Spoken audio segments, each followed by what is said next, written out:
ഇത് ഈ കഥയുടെ സ്റ്റാർട്ടിംഗ് അല്ല, എൻഡിങ്ങും അല്ല, ഇത് ട്വിസ്റ്റാ. ഞാനിന്നാ അവൾ ആദ്യമായി കാണാൻ പോകുന്നത്. കഴിഞ്ഞ 2 മാസമായി ഐ മീൻ ലവ് വിത്ത്.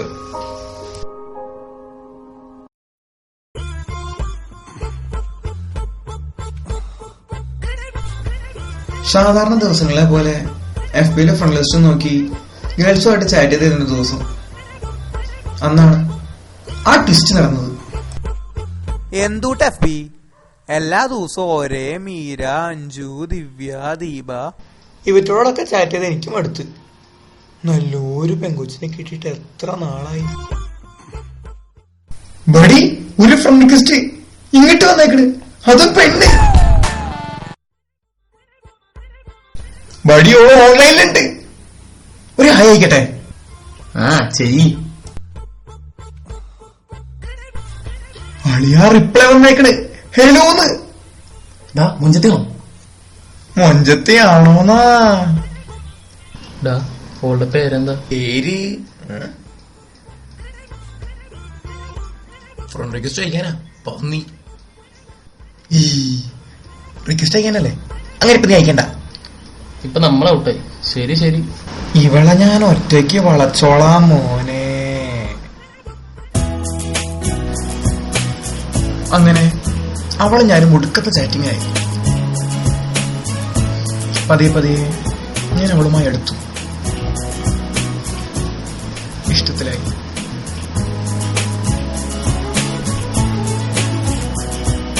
അവൾക്കായി ഞാൻ ചുടുചുംബനങ്ങൾ നൽകി.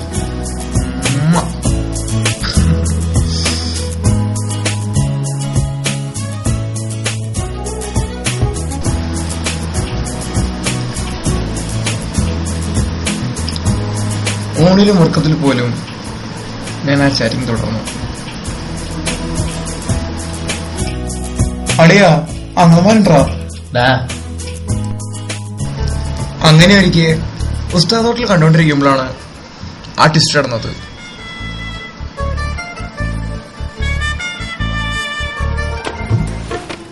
നിങ്ങളുടെ മോഹത്തിന് കഥ പറഞ്ഞല്ലോ.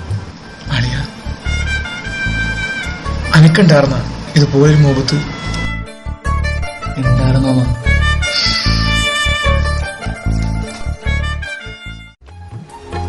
ഓരോ സുലൈമാനിലും ഒരിത്തിരി മുഹബത്ത് വേണം. അത് കുടിക്കുമ്പോ ലോകം ഇങ്ങനെ പതുക്കെയായി വന്ന് നിൽക്കണം. മദ്രസ വെച്ച ഓളെ ഞാൻ ആദ്യമായിട്ട് കാണും.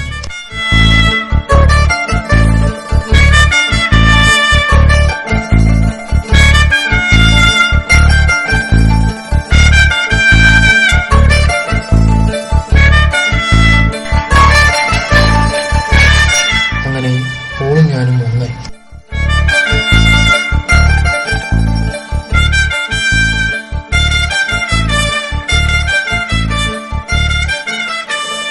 അങ്ങനെ ഇരിക്കുകയാണ് അവന്റെ ലൈഫിലെ ട്വിസ്റ്റ് നടന്നത്.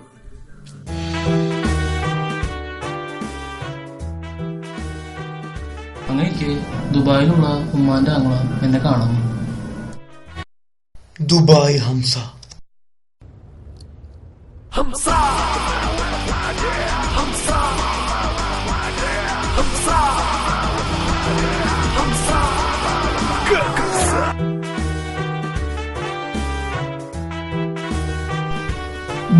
ൊപ്പം പഠിച്ച ഷാഹിന ഓളെങ്ങനെയുണ്ട്? അവള് നല്ല കുട്ടിയാ. എന്താ മാമ? ഓളെ ഞാൻ നിക്കാഹ് കഴിക്കാൻ പോവാ.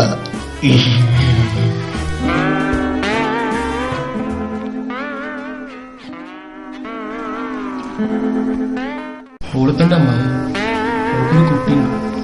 ഓനെന്നെ മാമാന്ന് വിളിക്കും. അവള് പോണെങ്കി പോട്ടെ പിടി, നമുക്ക് വേറെ മോഞ്ചത്തി പെമ്പിള രോഗം. അതല്ലടാ, ഉമ്മാക്ക് 2 ആങ്ങളമാരും കൂടി ഉണ്ട്.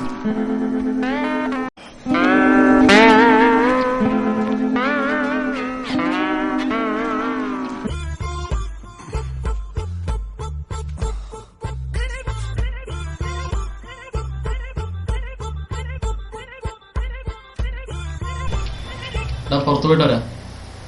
ഓ ഞാൻ ഇല്ലടാ. എന്നാ ഞാനും ഇല്ല. അല്ലെങ്കിൽ വേണ്ട പോവാ. ആഹാ, അനക്കിപ്പോ എന്താ പറ്റിയ? അവള് ലോഗൗട്ട് ചെയ്തു. അവളുടെ വീട്ടിലാരോ വന്നു. കഷ്ടം. ആ ചാറ്റിങ്ങിലൂടെ ഞങ്ങൾ ഏറെ എടുത്തു, പരസ്പരം എല്ലാം പറഞ്ഞു. അതിനിടയ്ക്ക് ടെസ്റ്റുകൾ ഏറെ നടന്നു.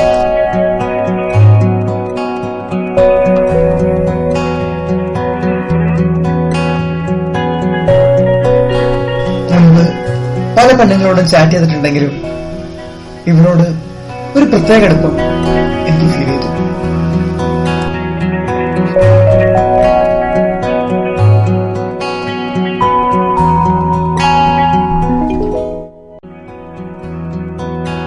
പരിസരം പറഞ്ഞ് ഞാൻ ആ ചാറ്റിംഗ് അവളുമായി ചാറ്റ് ചെയ്യുമ്പോൾ ഈ ലോകത്ത് ഞാനും അവള് മാത്രമേ ഉണ്ടായിരുന്നുള്ളൂ. എന്തിന് ബസ് ലാസ്റ്റ് സ്റ്റോപ്പ് എത്തിയത് പോലും ഞാൻ അറിഞ്ഞില്ല. ആ ചാറ്റിങ്ങിനിടയിൽ ടെസ്റ്റുകൾ ഉണ്ടായിക്കൊണ്ടേയിരുന്നു.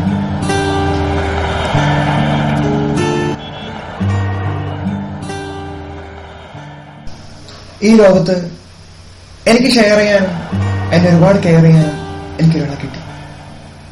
Now I'm the most happiest man in the world.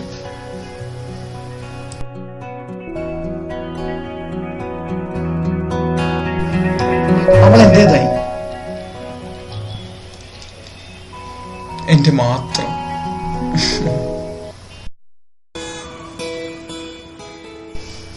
അടിയ എനിക്ക് അവളെ കാണണം. നീ ചോദിക്കി. അടിയ റിപ്ലൈ വന്നേക്കണ്, കാണാന്ന്. ഇജ് ബീച്ച് പറ. ബീച്ച് പറയല്ലേ? അവളോട് ബീച്ചിൽ വരാൻ പറഞ്ഞ ഈ പന്നിയും കാണാൻ വരും. അതുകൊണ്ട് ഞാൻ ബീച്ച് കൊടുത്തില്ല.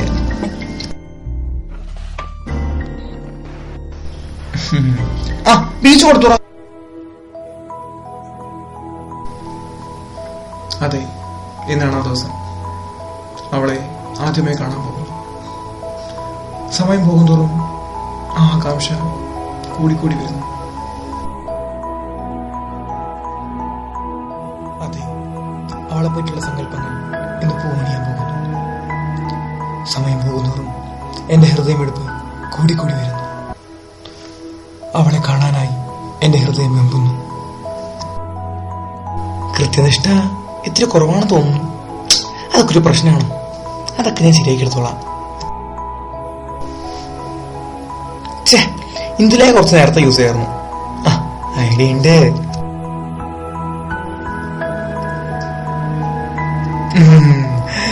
പറയാട്ടോ.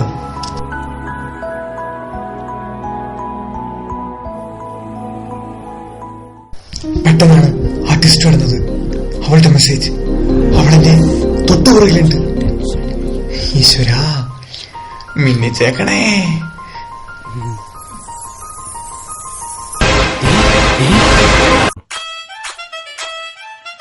നീ എന്താടാ ഇവിടെ?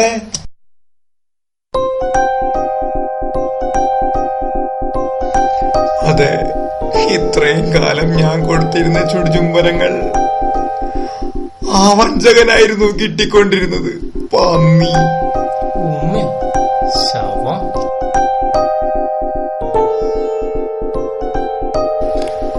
പുറത്തോട്ട് വരാ. ഓ, ഞാൻ ഇല്ലടാ. വരില്ലല്ലേ? ഇന്ന് ഞാനും ഇല്ല. അല്ലെങ്കിൽ പോവാ.